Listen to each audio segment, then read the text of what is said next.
फिर अल्लाह रब्बुल इज़्ज़त ने सूरतुल बकरा आयत 114 में फरमाया, वमन अज़लमु मिम्मन मनअ मसाजिदल्लाहि अन युज़करा फ़ीहा इस्मुहु व सअ फ़ी ख़राबिहा।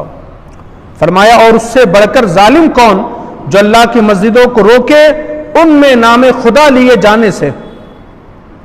अल्लाह ने फरमाया, उससे बड़ा जालिम कौन होगा जो अल्लाह की मस्जिदों को रोके उसका नाम लिए जाने से, खुदा का नाम लिए जाने से।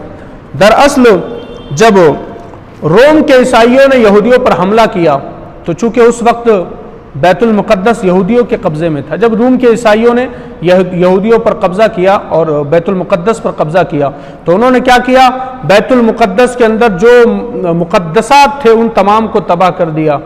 बैतुल मुक़द्दस के अंदर पाबंदी लगा दी नमाज के ताल्लुक से, बैतुल मुक़द्दस में पाबंदी लगा दी खुदा का नाम लिए जाने पर, इबादत करने पर पाबंदी लगा दी।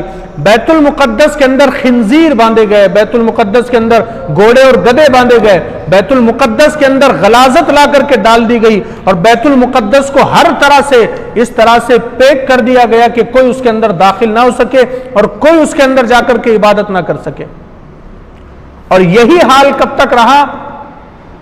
हज़रत उमर फारूक के दौरे खिलाफत तक यही हाल रहा।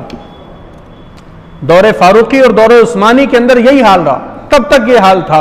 लेकिन फिर जब अल्लाह तबारक व तआला ने हज़रत उमर फारूक रज़ी अल्लाह तआला के ज़रिए जब उन्होंने लश्कर भेजा और बैतुल मुक़द्दस जब फतेह हुआ है तो फिर उसके बाद से दोबारा वो बैतुल मुक़द्दस की रंगीनियाँ सामने आई है, उसके अंदर मुसलमान इबादत कर सकते थे। फिर तो उसी ताल्लुक से अल्लाह ने आयत नाजिल फरमाई कि उससे बड़ा जालिम कौन होगा जिसने अल्लाह का घर बंद कर दिया कि उसके अंदर अल्लाह का नाम न लिया जाए।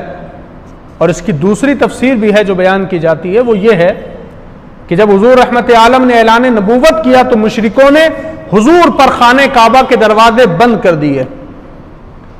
हुजूर रहमत आलम न खाने काबा में नमाज पढ़ सकते थे, न तवाफ कर सकते थे, न हज कर सकते थे, न उम्रा कर सकते थे, न दीन की दावत दे सकते थे।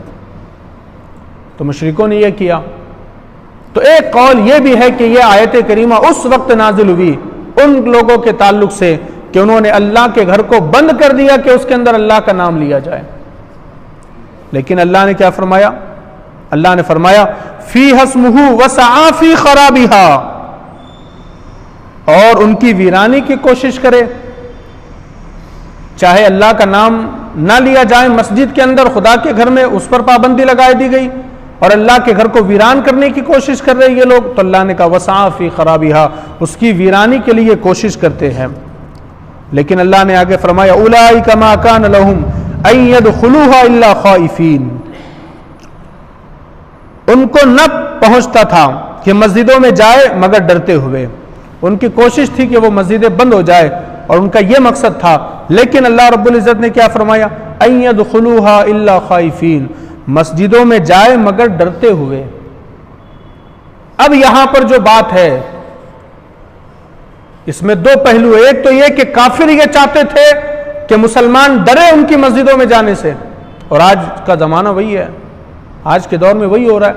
मुसलमान मस्जिदों में जाने से डर रहा है। जो मस्जिदें बंद पड़ी है, मुसलमान उन मस्जिदों को खोलने से डर रहा है।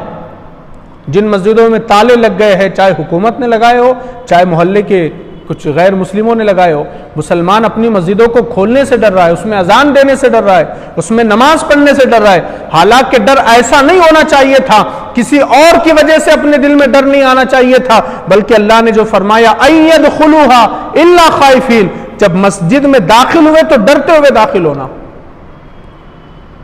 लेकिन खुदा के खौफ से, दुनियादारों के खौफ से नहीं। मस्जिद में दाखिल होना तो डरते हुए, खौफ के साथ दाखिल होना और अपने आप को सहम कर लेना मस्जिद में जब दाखिल होना, तो कि अल्लाह देख रहा है, वो हमसे हिसाब लेगा, उसकी इबादत करने के लिए हम आए हैं, तो वो डर अपने दिल में होना चाहिए। लेकिन लोग आजकल मस्जिदें दूसरों के डर से जाना छोड़ रहे हैं। फिर अल्लाह ने आगे फरमाया, लहुम फिद दुनिया खिज़्युम व लहुम फिल आखिरति अज़ाबुन अज़ीम, उनके लिए दुनिया में रुसवाई है और उनके लिए आखिरत में बड़ा अजाब है।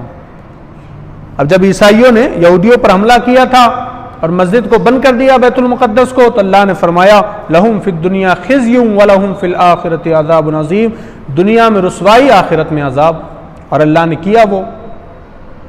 फिर यहूदियों पर, ईसाइयों पर ऐसा जवाल आया है कि कई सदियां गुजर गई है, अल्लाह तबारक व तआला ने ईसाइयों के हाथ से रूम छीन लिया। कैसर और किसरा ईसाइयों के हाथ से चले गए, बड़ी बड़ी सल्तनतें ईसाइयों की तबाह हो गई, दुनिया में जलील होकर के रह गए, इसलिए कि खुदा का वादा है, तुमने मस्जिदों को ताले लगाए, अल्लाह तुमको जलील कर देगा। और फिर वलहुम फिल आखिरति अज़ाबुन अज़ीम, आखिरत में तो अल्लाह ने उनको अजाब देना ही है, बड़ा अजाब है जो आखिरत में उनका मुंतजिर है।